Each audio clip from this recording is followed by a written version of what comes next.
A group of young leaders in NDG want one simple change for their community. We'll talk to them today on CUTV News.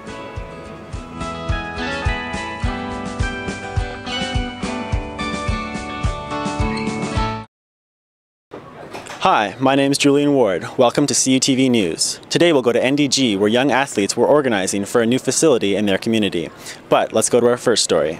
Humans need food. Food needs soil, but our soil is disappearing. A workshop was held recently where sustainable solutions for modern agriculture were presented. Good evening, this is Alejandro Hernandez for CUTV News.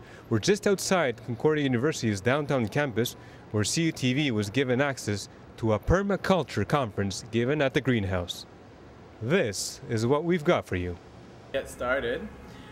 This is really only an introduction to permaculture, and it's going to just glaze over the basics of the philosophy and the design technique, but really it's a positivist approach to how we can change and how we can transition our future into a more positive future, into a sustainable future. So confronting a world of fear by embracing fundamental positive change. It's important for us at this turning point in our lives to really focus on the positive and to look underneath all the media's veil of depression and negative aspects of what's going on in this world, and look and find these solutions that are happening globally and that are able to actually rewrite our definition of society and give us hope as a people and as a community. So that is where permaculture falls in. Permaculture, in the basics, it's a technique of design, and these are two quotes that I find really sum it up and sum up the necessity of permaculture as well. So the world's two greatest underdeveloped resources are the human capacity for creative fulfillment, which are thwarted by hunger, poverty, and disease and violence, and a lack of information, and the mineral-rich subsoil, which can most efficiently be utilized by the powerful questing roots of trees and other perennial plants. So Robert Hart is a famous permaculturalist who has done temperate permaculture in, I believe, in England. I'm not actually sure if anyone knows different, they could correct me. But it's important to realize that these are the two kind of underdeveloped resources in the world. Really is our creative capacity, and the main thing that stalls us in our creative capacity is the hunger in the belly or the hunger in the bank. And so what we need to do is we need to feed people, we need to bring people together so that we have the ability to focus on the positive changes that we need to implement in this world. And Bill Mollison states that permaculture is a framework for learning. So it's a lens that we look through upon the world to decipher and create or observe solutions and apply those to the certain paradigm that we're in today.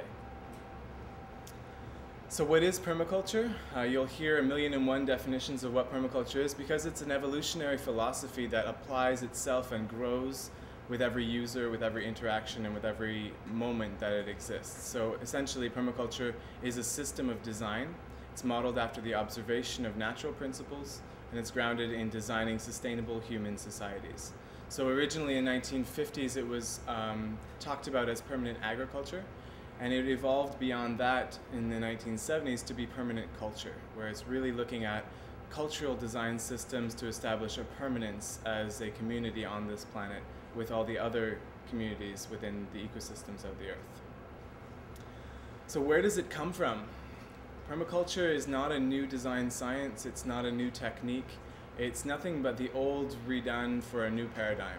Really, it is it's an agglomeration of knowledge, of ancient knowledge that Bill Mollison and his counterpart David Holmgren researched over 25 years in basically researching the ancient cultures of our society, looking at the Maya, the Inca, the Aborigines, the First Nations, and all of these ancient cultures, and how did they live in harmony with the planet, and how were they so productive and so pervasive with their technologies and everything else. How do they do that without the energy of oil and technology? So really looking at all of these principles that they were using to develop sustainable societies, and then taking those and putting them through the lens of urbanization, globalization, and the global food crisis and energy crisis that we're facing. So how do we use those ancient techniques to apply them to our contemporary paradigm?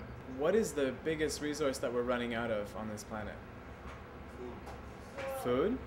And food comes from soil. Thank you. Soil is actually fundamentally the largest loss of resource on this planet. And I think I can't remember my statistics. I think it's something like 40% of the world's soil has gone in the past 100 years, or 100. What does that mean, gone?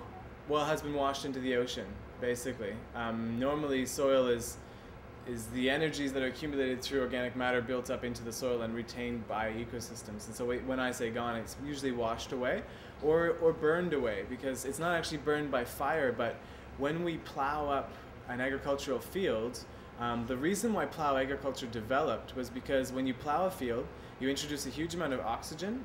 The oxygen kills all the bacteria, the light kills all the bacteria, and the bacteria, a lot of them are actually 80 to 90% by weight nitrogen. And so you end up killing them and releasing a huge amount of nutrients into the soil. You also, with the organic matter in the soil, you add a bunch of oxygen, and that increases the oxidation or the burning of that organic matter. So we reduce the organic matter, we reduce the life, and when you do that, it reduces the viability of the soil itself, and then the plants die back, and then the soil is let loose to erode out into the ocean. So the two things that largely destroy the natural systems of soil around the world is conventional agriculture and deforestation, which is usually what is what brings us to agriculture. The second major cause or reason for us to act is deforestation. And so there's huge amounts of deforestation around the world. In the red, we've got a net loss of forests. In the green, we have current forest cover, and in the dark green, we have net gain in forests. Now, what's important to take note of is that this is also from the UN, the Millennium Ecosystems Assessment, but what they're counting is plants that are being planted through plantations, right? Trees that are being replanted through plantations. And that is not an ecosystem. Those are trees. If anyone has ever walked through a plantation of trees, it is like walking through a graveyard. There are just these tall, straight trees, all the same size. There's not a rabbit, not a butterfly, not a bird or a bee that flies through those desolate ecosystems, because they're not ecosystems. And so this what balances a lot of the deforestation of the world is not planting an ecosystem, it's planting a new resource that they're going to just harvest. What is being done? What are the solutions? Because there are solutions. There are fundamentally incredible and empowering solutions that are happening all around the world. And to just name a few, we think about some of the things that are happening in other nations around the world. So China is set to overtake the US in green technology research very, very shortly. I didn't have the date on that. It's changing rapidly. Bolivia has the best recycling system in the world. Brazil has the world's most sustainable public transit system in the world. Eritrea has transformed its impoverished desert communities into lush mariculture, mariculture being aquaculture with seawater. And so what do we have in common with all of these nations? Third world nations, right? I prefer to term them as emergent nations, because really they're leading the design revolution. They're looking at the problems because they face them every day. And this one I find is personally inspiring. I don't know if you guys can even see this back there. Permaculture is being taught in elementary schools in Australia. There are children who are raising chickens that are, grade 3 and grade 4. There are children who have their own gardens and who, when I went, they were teaching me all kinds of crazy things. And so it's really inspiring because these things are taking off around the world. What can we do? Well, we can grow our own food, or at least try, and even just by trying, we learn. We can reduce our energy demands using more efficient things, reusing waste streams, picking up extra straw and clay that we throw out in the world and using it for a better system. And we can also regreen the city and abandoned and degraded landscapes. And to begin, my first question would be, what sort of impact do you think this topic could have in the next 10 to 20 years? And how does that tie into the environmental changes that are occurring at the same time? That's a really good question to start. I think it's important to think about that as in like the 10 to 20 long-term vision, because it's actually it's a short-term step towards the long-term. And especially with permaculture, it's a technique that's been utilized. Like I said, it stems from ancient design. And so if you look at some of the food forests, which is basically a designed orchard that has multiple layers of food that's mimicking a natural forest. Some of these have been created 2,000 years ago and are still functioning today. And so with reforestation, this is a way of reforesting an area while encouraging production of a permanent agricultural system. And so techniques were utilized of this type of food forest in Borneo. There's a great TED talk about, I can't remember his name, he basically redesigned a forest that was cut down, and it was orangutan habitat that had been destroyed. And he utilized this design technique to redesign a new forest that now supports 3,000 local inhabitants, and they farm in it all the time and using these natural productive systems. So they don't actually degrade the soil, they're continually building soil. So permaculture provides a skill set and a design framework to apply very long-term goals to a very now immediate kind of problem. So I think it's really important for that immediate to long-term future, definitely. Replanting engineering, I think, is a really important science because right now it's really a technique, and it's quite simple. We think, okay, we grow a tree that's beneficial to us, we plant it, and we've done the job.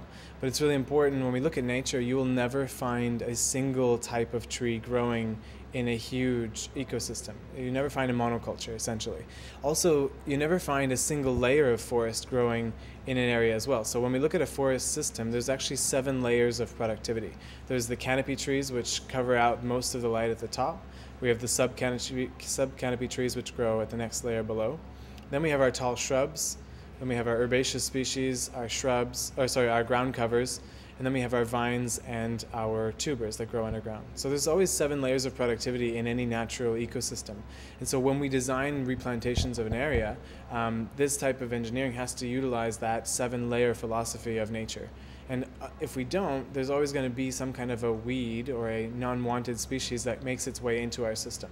So if we want to design productive systems for ourselves, be it for timber or for fruit or nut production or medicinal herbs, it would be important to adhere to those 7 layers of productivity and to focus on utilizing a system that's self-fertile, that's maintaining itself. And so in nature, we have trees that are leguminous, which means they fix nitrogen from the air and release it in the soil. So they're natural systems of fertilization for these forests as well. From the snippets we've just shown, I hope that the conference on permaculture has educated the viewers on what the topic really is about. Permaculture is certainly going to be discussed in the years to come. Our ecosystems, our environments, and our lives as a whole will be affected by it. For CUTV News, I'm Alejandro Hernandez.